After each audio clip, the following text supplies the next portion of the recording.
c'est joli, là. Le mec qui découvre... Parce que depuis que je suis là, à chaque fois, je suis pas allé... Je vais aller là-bas un peu. On découvre ensemble. Toujours découvrir des nouveautés, des nouveaux décors, des nouveaux paysages.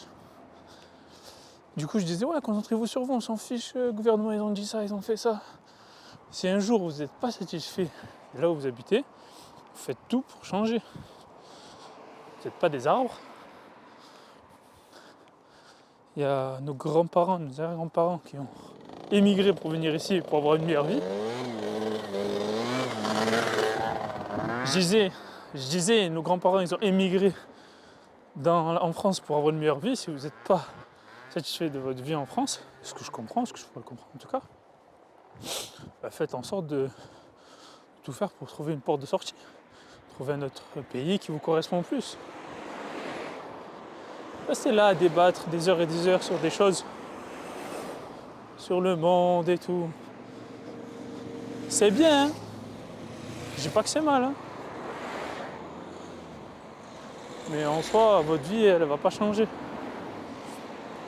Et si on se concentre plus à s'améliorer nous, à devenir des meilleures personnes, à devenir tout simplement des meilleures personnes, et aider les autres à aussi devenir des meilleures personnes, je pense que automatiquement la société s'améliorera. Et avoir des discussions sans fin, ça sert à rien. T'as aucun contrôle sur ce qui se passe dans le monde, t'as aucun contrôle sur la météo. Le seul contrôle que tu as, c'est ton mindset, c'est ton état d'esprit.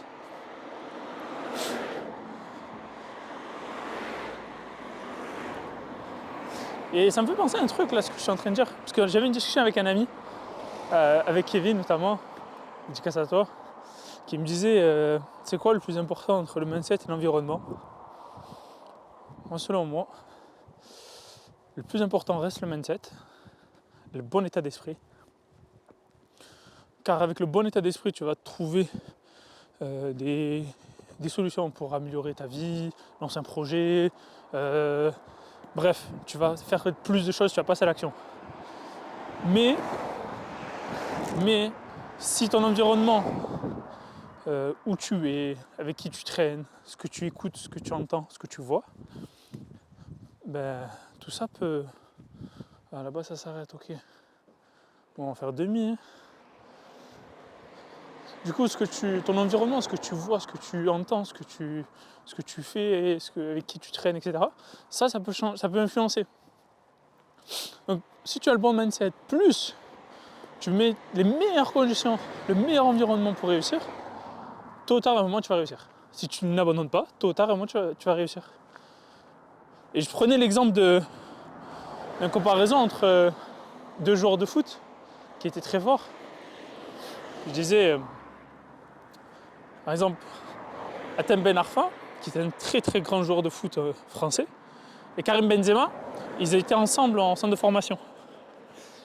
Et comment ça se fait que Karim Benzema a fini au Real Madrid, gagné des tonnes de trophées et le ballon d'or, et Hatem Ben Arfa n'a pas eu la carrière qu'il méritait? La différence, c'est au-delà du mindset, c'est l'environnement. Benzema, quand il est parti à Madrid, ça n'a pas été facile. C'était même très difficile. Et tu es obligé de passer par des phases difficiles dans la vie avant de réussir. Ça s'appelle l'apprentissage. Tu ne peux pas tout réussir du premier coup. C'est impossible. C'est très très rare ceux qui réussissent tout du premier coup. Dites-moi en commentaire. Je veux bien savoir c'est qui. En tout cas, pour la plupart des gens, on va tous passer par des phases d'apprentissage. Et Benzema, il est passé par cette phase-là où il n'était pas c'était pas l'attaquant favori, tu vois. Il y en avait d'autres, il y avait Higuain, je sais plus qui il y avait d'autres, mais il y en avait d'autres qui étaient toujours... Et lui, il n'était pas le préféré, sous l'ère de Mourinho, sous l'ère de plusieurs entraîneurs. Bref. Par contre, quand il s'est mis vraiment dans le même...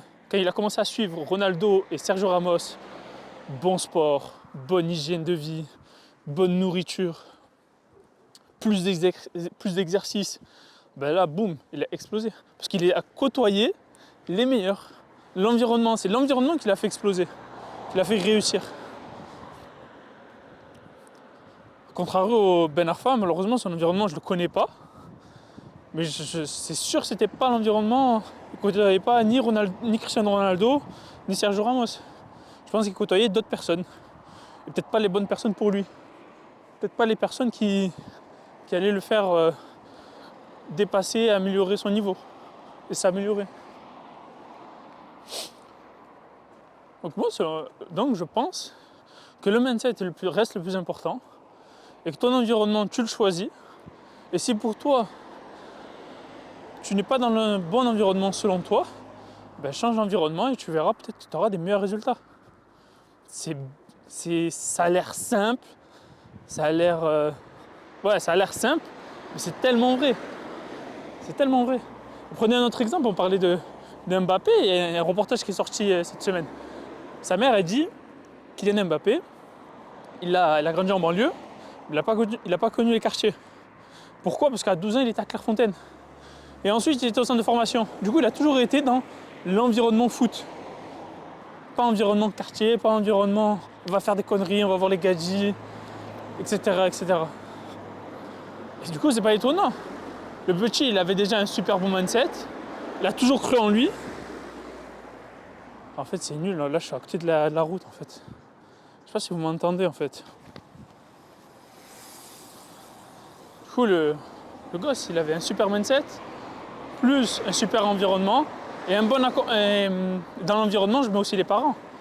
Les parents, ils ont joué un rôle énorme dans sa réussite, dans le sens où ils lui ont donné tout ce qu'il fallait pour qu'il réussisse. Des bons conseils, des bonnes paroles. Donc moi, je pense que l'environnement, ça joue. Ça influence. Ça veut pas dire que tu es dans un mauvais environnement. J'en connais des personnes qui étaient dans un environnement très compliqué, très difficile, et pourtant qui ont réussi des grandes études, qui ont eu des très belles carrières, qui ont entrepris.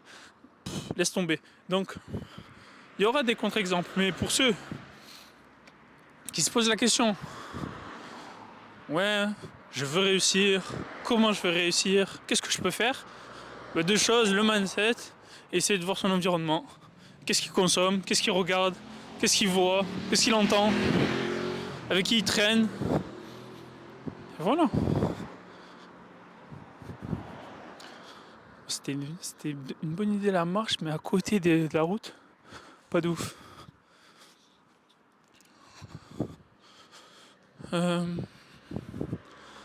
Du coup, la semaine prochaine, l'objectif, ça va être l'objectif, c'est d'avoir des nouveaux clients, de garder ce rythme-là en termes de. On va rentrer dans le village. On va rentrer dans le village. Il y a des belles voitures ici, des petites Porsche. Sympa, non? C'est le Var. C'est le Var. La dernière fois, il y avait une Ferrari F458, je crois. Voilà l'environnement. C'est beau, des belles voitures, c'est calme. Tout pour tout péter, tout pour réussir. Ceux qui doutent de moi, sachez-le, je vais pas abandonner. Hein. Là, c'est un jeu long terme là, que je suis en train de faire là. Sachez-le, à partir du moment où je me mets dans un truc, je lâche pas le morceau. Et là, je suis parti pour 3, 4, 5 ans sur YouTube. Bon, pareil sur les réseaux sociaux. Je suis parti sur du long terme. Parce qu'en fait, quand tu vises long terme, c'est là que tu as vraiment des beaux résultats. C'est le long terme.